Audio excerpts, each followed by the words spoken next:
আসসালামু আলাইকুম। কেমন আছেন আপনারা সবাই? আশা করি সবাই ভালো আছেন। আজকে দেখাবো একদম পারফেক্ট ভাবে নরম তুলতুলে অসংখ্য কোষযুক্ত ছিদ্রযুক্ত চিতই পিঠা তৈরির আসল এবং পারফেক্ট রেসিপি। আশা করব আপনাদের কাছে আজকের রেসিপিটি ভীষণ ভালো লাগবে এবং আজকের রেসিপিটি দেখে যে কেউ খুব সহজেই অসংখ্য কোষযুক্ত নরম তুলতুলে চিতই পিঠা তৈরি করতে পারবেন।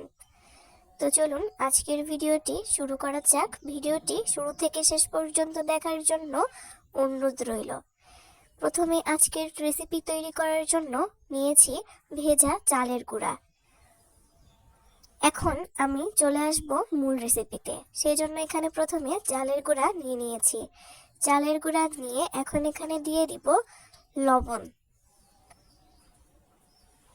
আর তার সঙ্গে দিয়ে দিচ্ছি চিনি। চিনি দিলে চিতই পিঠাটা কিন্তু একদম পারফেক্ট হয়। এখন নাড়াচাড়া করে মিশিয়ে নিচ্ছি। এখন এখানে দিয়ে দিব উষ্ণ কুসুম গরম পানি। এখানে অল্প অল্প করে পানি দিব, একেবারে সম্পূর্ণ পানি দিব না। অল্প অল্প করে পানি দিব এবং হাত দিয়ে ভালো করে মাখিয়ে নিতে হবে। অল্প অল্প করে পানি যোগ করবেন এবং ভালো করে হাত দিয়ে মাখিয়ে নেবেন, যাতে খুব সুন্দর একটা লাছা তৈরি হয়। খুব সুন্দর করে লাছা তৈরি করে নিলে চিতই পিঠা কিন্তু একদম পারফেক্ট ভাবে হয়। এইভাবে করে হাত দিয়ে ভালো করে নাড়াচাড়া করে মাঝে মাঝে অল্প অল্প করে পানি দিবেন, আর অনেকক্ষণ সময় ধরে ভালো করে পারফেক্ট একটা লাছা তৈরি করে নিতে হবে। এইভাবে করে চিতই পিঠা তৈরির আসল নিয়মই কিন্তু খুব ভালো করে ব্যাটার তৈরি করা। আপনি যদি ভালো করে ব্যাটার তৈরি করেন তাহলে কিন্তু পিঠাটা কিন্তু এমনিতেই খুব ভালো হবে। এইভাবে করে ভালো করে আমি ব্যাটার তৈরি করে নিব। কিছুটা সময় নিয়ে ভালো করে ব্যাটারটা তৈরি করে নিতে হবে। আর দেখতে পাচ্ছেন এটার ঘনত্ব কিন্তু প্রথম পর্যায়ে অনেক বেশি ঘন হবে। ভালো করে ব্যাটারটা তৈরি করা হয়ে গেছে। এখন আমি এটাকে ঢাকনা দিয়ে কিছুটা সময়ের জন্য রেস্টে রেখে দিচ্ছি। কিছু সময় ধরে রেস্টে রেখে কিছুক্ষণ পর চলে আসলাম।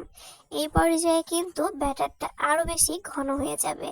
এখন আবার অল্প অল্প করে পানি দিয়ে এখন আমি পারফেক্ট ব্যাটার তৈরি করে নিয়েছি।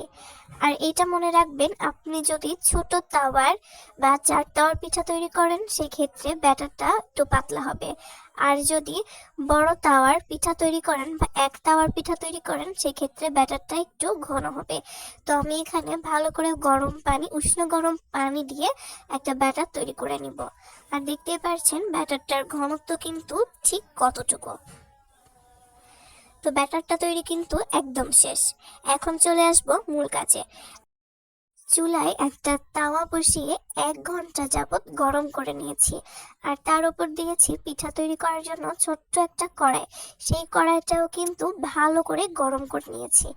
এখন যখন গরম হয়ে আসবে সেই পর্যায়ে পিঠা তৈরি করার জন্য পিঠা তৈরির ব্যাটার দিয়ে দিব। তারপর ঢাকনা দিয়ে ঢেকে পিঠাটা তৈরি হওয়া পর্যন্ত অপেক্ষা করব। পিঠাটা যখন তৈরি হয়ে যাবে সেই পর্যায়ে ঢাকনা তুলে চামচ দিয়ে ভালো করে তুলে নিব।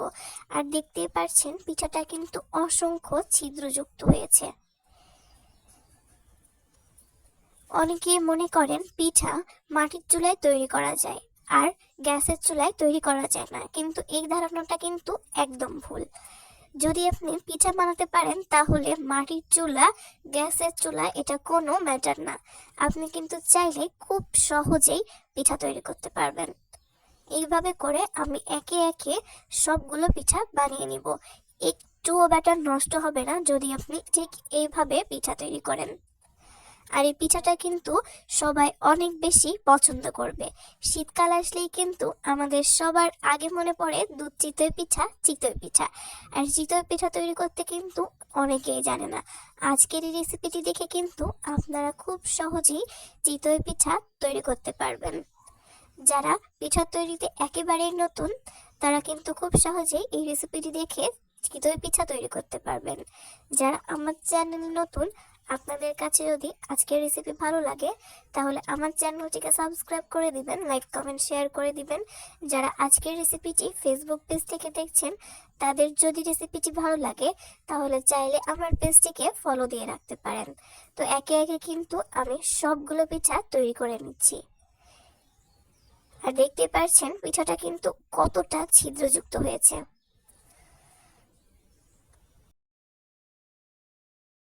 শুধু ছিদ্রযুক্ত নয়, ভিতরে কিন্তু অসংখ্য কোষযুক্ত। আর এই পিঠাটা খেতেও কিন্তু ভীষণ মজা লাগে। এই পিঠাটা গরম গরম খেতে, দুধের সঙ্গে ভিজিয়ে খেতে ভীষণ মজা লাগে।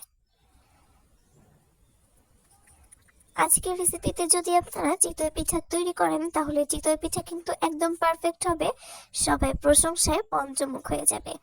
এইভাবে করে একে একে আমি সবগুলো পিঠা বানিয়ে নিব। আর পিছনের কালারটা দেখে বুঝতে পারছেন একটুও পিঠা পুড়ে যায়নি, আরো পিছন পাশ থেকে সামনের পাশে দেখা যাচ্ছে। এইভাবে করে আমি ব্যাটার দিয়ে ভালো করে ঢাকনা দিয়ে ঢেকে রেখে পিঠাটা তৈরি হলে ঢাকনা তুলে পিঠাটা তুলে নিব।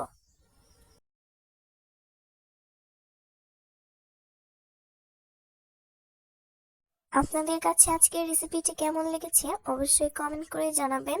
তো আমি এইভাবে একে একে করে কিন্তু সবগুলো পিঠা তৈরি করে নিচ্ছি। আর দেখতেই পাচ্ছেন পিঠাগুলো কিন্তু একদম পারফেক্ট হচ্ছে। এইভাবে করে আমি পিঠাগুলোকে একে একে তৈরি করে নিব এবং তুলে নিব। আর হ্যাঁ, এই পিঠাটা বানানোর সঙ্গে সঙ্গে কিন্তু শেষ হয়ে যায়। এত বেশি মজার হয় যে সবাই কিন্তু এই পিঠাটা খেতে অনেক বেশি পছন্দ করে। আপনাদের কাছে কেমন লাগে অবশ্যই জানাবেন। তো দেখতে পাচ্ছেন পিঠাটা কিন্তু অনেক বেশি নরম। এইভাবে করে একে একে সবগুলো পিঠা বানিয়ে নিতে হবে। এই পিঠাটা এতটাই ছিদ্রযুক্ত হয়েছে যে পিছন থেকে সামনের পাশ পর্যন্ত দেখা যাচ্ছে। তো আমি একে একে সবগুলো পিঠা বানিয়ে নিচ্ছি। আর এই পিঠাগুলো কিন্তু দুধে ভেজালে নিমেষেই ভিজে যাবে। ভিজতে কিন্তু সময় লাগবে মাত্র 1 ঘন্টা। আমি কিন্তু এই পিঠাগুলো শুধু এমনি খাইনি, এই পিঠা দিয়ে আমি দুধ চিতই পিঠে বানিয়েছি। তো একে একে আমি সবগুলো পিঠা এভাবে বানিয়ে নিব এবং তুলে নিচ্ছি।